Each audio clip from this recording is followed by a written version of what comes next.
There are challenges in this country. As at this morning I was counting, over 15 schools are closed.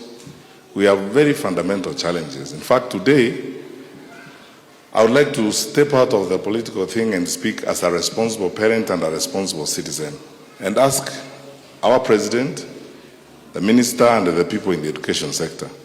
It's abundantly clear that you have a problem and you have a crisis.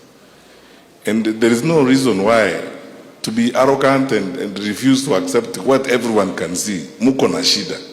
And the sector has been very badly mismanaged.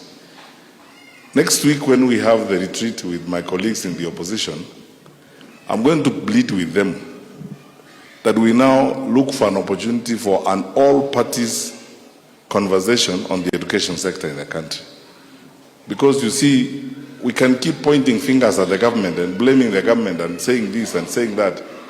We look like irresponsible people. Our children are suffering, and we are spending time calling each other names, saying it's him who's wrong, it's her who has not done this, it's this one who has not done this.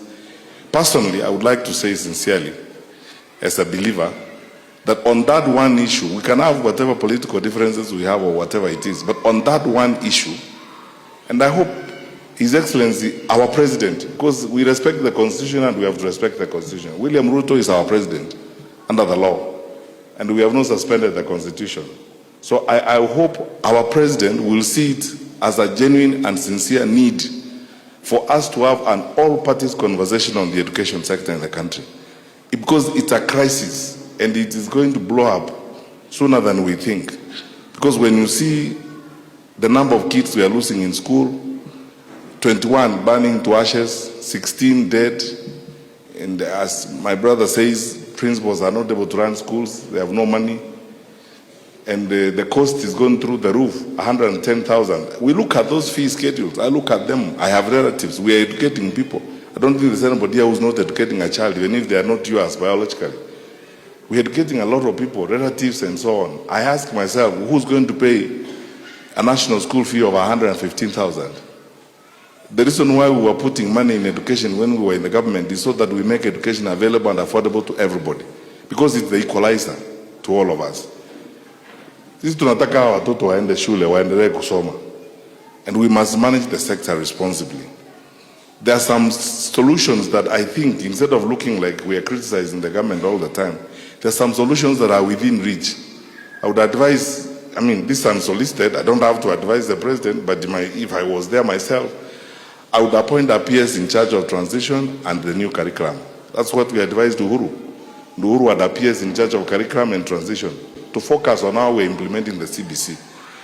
I would cut down the wastage of government by over 50% and pour all that money in education and health so that you stabilize the social sectors. I would pull in people for conversations.